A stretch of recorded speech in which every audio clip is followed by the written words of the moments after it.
क्या आप एक रिंग की एक्सिस पर रखे पॉइंट चार्ज की वजह से रिंग से पास होता हुआ फ्लक्स कैलकुलेट कर सकते हैं? बिल्कुल कर सकते हैं। Flux due to a point charge placed at axis of a ring का हमारे पास फॉर्मूला है and that formula is phi equal to q upon 2 epsilon nought 1 minus cos theta, जहां पर थीटा इस एंगल को कहा गया है एक्सिस वाली लाइन एंड जो लाइन इस कॉर्नर को ज्वाइन कर रही है इनके बीच का एंगल, जिसे सेमी वर्टिकल एंगल कहा गया है। बिकॉज ये कोन बन रहा है, इस कोन का सेमी वर्टिकल एंगल थीटा है, सो फ्लक्स आता है q upon 2 epsilon nought 1 minus cos theta. और आप इस राइट एंगल ट्राइंगल से डायरेक्टली ये देख सकते हैं कि cos थीटा जो कि बेस अपॉन हाइपोटेन्यूज होता है, that will be equal to x upon base upon hypotenuse and this hypotenuse will be x square plus r square. So आप cos थीटा की जगह x upon under root x square plus r square put करेंगे, you will get phi equal to q upon 2 epsilon nought 1 minus x upon under root x square plus r square. और आप directly इसे ही याद रखिए, phi equal to q upon 2 epsilon not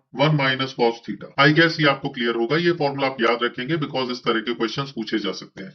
लेकिन क्या ये काम एक स्क्वायर की एक्सिस के लिए भी हम कर सकते हैं? नहीं कर सकते।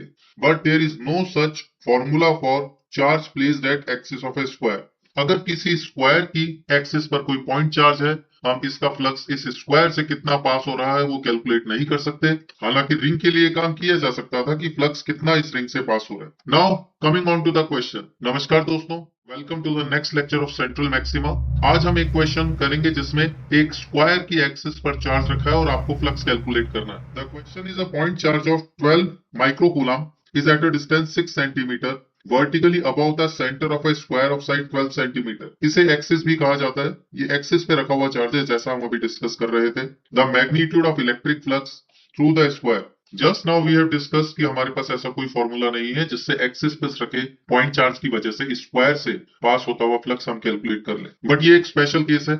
ये चार्ज अगर आप ढंग से देखें तो एक क्यूब के सेंटर पर रखा हुआ चार्ज है, और जो आपको स्क्वायर यहाँ पर शो किया गया है वो स्क्वायर ये वाला स्क्वायर है, जिसको इसका बेस भी कहा जा सकता है क्यूब का। So this is not an ordinary case. अगर ये 12 सेंटीमीटर है और ये 6 सेंटीमीटर है तो हम निकाल सकते हैं इस केस में कि स्क्वायर से फ्लक्स कितना पास होगा, बिकॉज एक क्यूब के सेंटर पर रखे हुए चार्ज के केस में अगर ये साइड लेंथ ए है सो उसकी हाइट a/2 होगी, जो कंडीशन यहाँ पर मैच कर रही है। सो इस पर्टिकुलर केस में आप डेफिनेटली फ्लक्स कैलकुलेट कर सकते हैं, because the total flux coming out of the charges q by epsilon not. जो पूरे क्यूब से फ्लक्स पास हो रहा है वो है q बाय एप्सिलॉन नॉट। और क्योंकि चार्ज सिमेट्रिकली प्लेस्ड है, सभी 6 फेसेस से सेम फ्लक्स पास होगा, हेंस किसी भी एक फेस से फ्लक्स पास होगा q by 6 epsilon nought. So the answer is q by 6 epsilon nought. केवल इस पर्टिकुलर केस के लिए आप कैलकुलेट कर सकते हैं, कुछ और स्पेशल केसेस के लिए अदरवाइज आप एक्सिस पे रखे चार्ज की वजह से किसी स्क्वायर से फ्लक्स कैलकुलेट नहीं कर सकते। इस आंसर को कैलकुलेट कर लेते हैं एक बार। It will become around 226 into 10 to power 3 Newton meter square per coulomb. So the answer is 226. अगला question, a charge q is placed at one corner of a cube as shown in figure. The flux of electrostatic field through the shaded area. ये shaded area इस charge Q के लिए opposite दोनों faces का आधा आधा area है। इस चार्ज Q की वजह से इस फेस से, पीछे वाले फेस से और इस बेस वाले फेस से फ्लक्स जीरो जाएगा। जब चार्ज एक कॉर्नर पे होता है तो वो तीनों फेसेस जो उस कॉर्नर को शेयर करते हैं उनसे फ्लक्स जीरो जाता है और बाकी के तीनों फेसेस से फ्लक्स जाता है। टोटल फ्लक्स जो क्यूब से जाएगा वो आएगा q बाय 8 एप्सिलॉन नॉट, क्योंकि ये चार्ज 8 ऐसे क्यूब्स द्वारा शेयर किया जा रहा है। या आप ये बोल दीजिए कि इस चार्ज क्यू का केवल 1/8 पार्ट इस क्यूब के अंदर आ रहा है, या तो आप ये बोलिए कि इस चार्ज क्यू का 1/8 पार्ट इस क्यूब के अंदर आ रहा है, मतलब इस क्यूब के अंदर एनक्लोज्ड है। इसलिए भी आप कह सकते हैं कि flux through cube is q by 8 epsilon nought. या आप ऐसे बोलिए कि टोटल फ्लक्स इस चार्ज से जो निकल रहा होगा that will B q by epsilon not. लेकिन ये चार्ज 8 ऐसे क्यूब द्वारा शेयर किया जा रहा है, इसलिए इस क्यूब के हिस्से में q by 8 epsilon nought flux आएगा। अब इस q बाय 8 एप्सिलॉन नॉट में से भी इस और इन तीनों सरफेसेस से या इन तीनों फेजेस से फ्लक्स जीरो जाएगा। दैट मीन्स बाकी के 3 फेजेस इसको शेयर करेंगे और बाकी के 3 फेजेस में से हर एक में से फ्लक्स जाएगा q बाय 24 एप्सिलॉन नॉट। अब ये शेडेड पोर्शन उन्हीं तीनों फेजेस के 2 फेजेस के आधा हिस्सा है।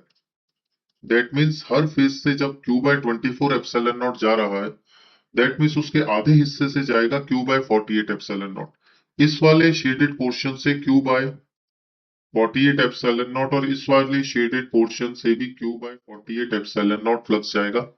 सो total flux will be from this shaded portion Q by 48 epsilon nought plus Q by 48 epsilon nought, और टोटल बनेगा Q by 24 epsilon nought. I hope ये क्वेश्चन आपको क्लियर होगा।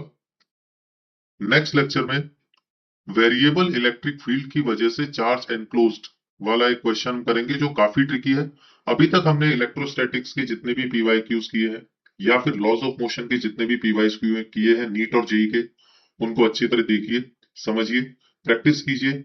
फ्लक्स को हम फाइनली क्लोज करेंगे अगले लेक्चर में और इलेक्ट्रोस्टैटिक्स के बाकी पीवाईक्यूज पे आएंगे। तब तक जान लगाकर काम कीजिए। Have a nice day.